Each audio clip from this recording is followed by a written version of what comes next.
Hello mga kasamo, at i-update ko kayo sa ating IG Tanaka. Ito na manok.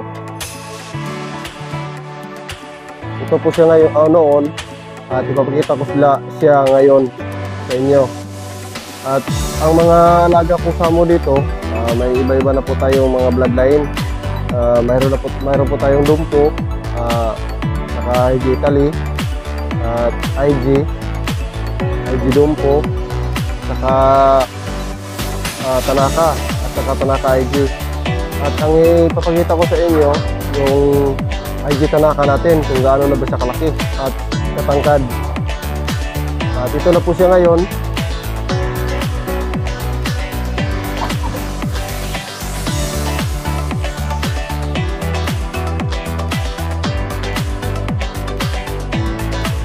Ito na po ang ating IG Tanaka. Napakatangkad na niya, napakabigat na, napakabata pa niya. Tingnan niyo yung pahid niya. Ito po ang manok ko dito na kino-crossbreed ko ng IG Tanaka.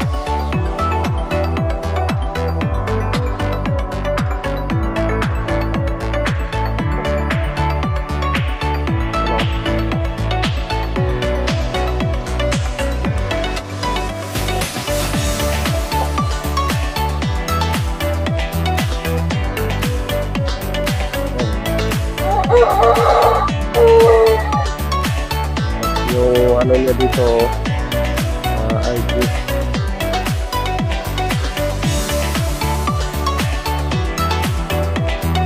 Kasi dito mahilig po ako mag-crossbreed para ang kanilang mga sisiw at mga anak, mga tulid, para hindi sila mag-breed.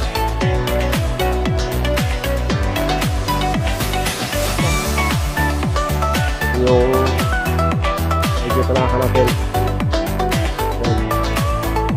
Ipakita ko sa inyo yung Tanaka natin na babae na pinipir ko sa kanya.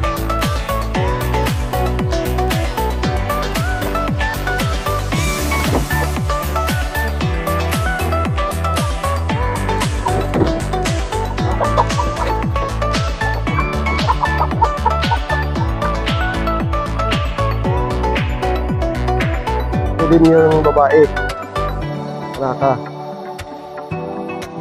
Yan. Ito po ang pinipir ko sa kanya kasi hindi sila magkapatid. Tanaka pure po to. Ano, magkasampa na. Ano?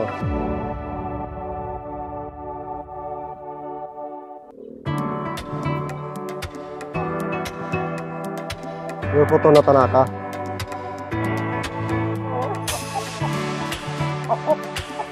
Sampa na po itong babae na to.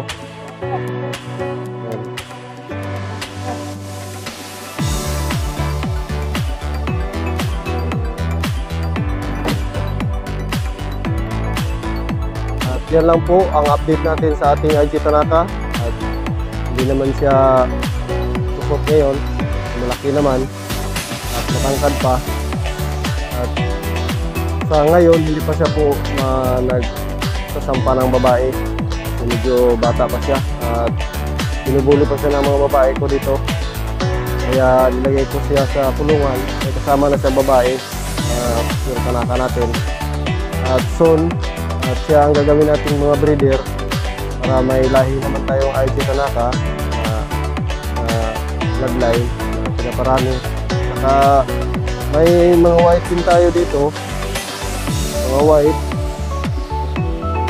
at paramihin din natin ang white para may white naman tayo na marami at makaproduce din tayo ng mga white. At may white na ako dito na medyo malaki-malaki na. Ito po.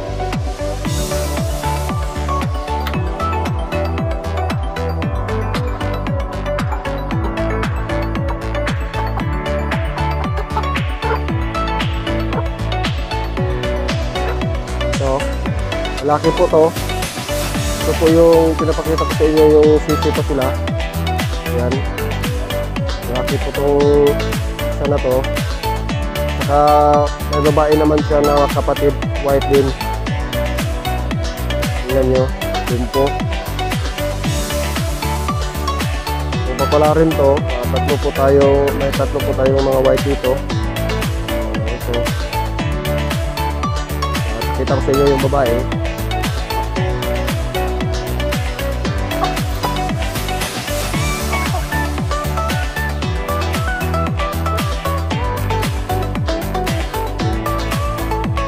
Ito po yung kapatid niya, mga babae. Ito po yung karamihan natin dito.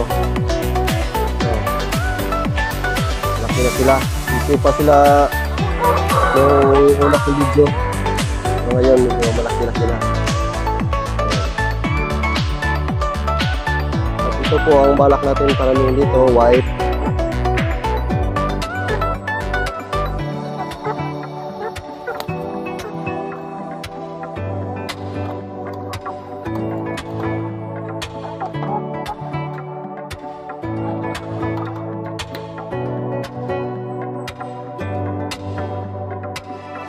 Yung gold natin malaki na, anak ng gold natin noon na namatay, at ito na siya ngayon. Umabot na po siya ng 4 na kilo. So, ano po siya ngayon, at yung kahid niya, tingnan nyo, ang bata pa siya. Pero abot na siya ng 4 na kilo ngayon. Pinilo ko ngayon. Ito po yung gold natin na dumpo noon. Binili natin kay Mike Linder tapos namatay. Gold.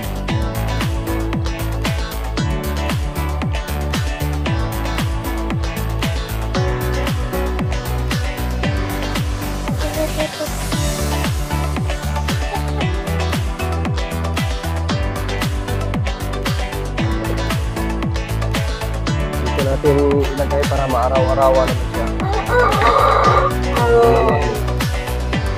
Yung mga tissue natin, nalagyan natin muna ng inom.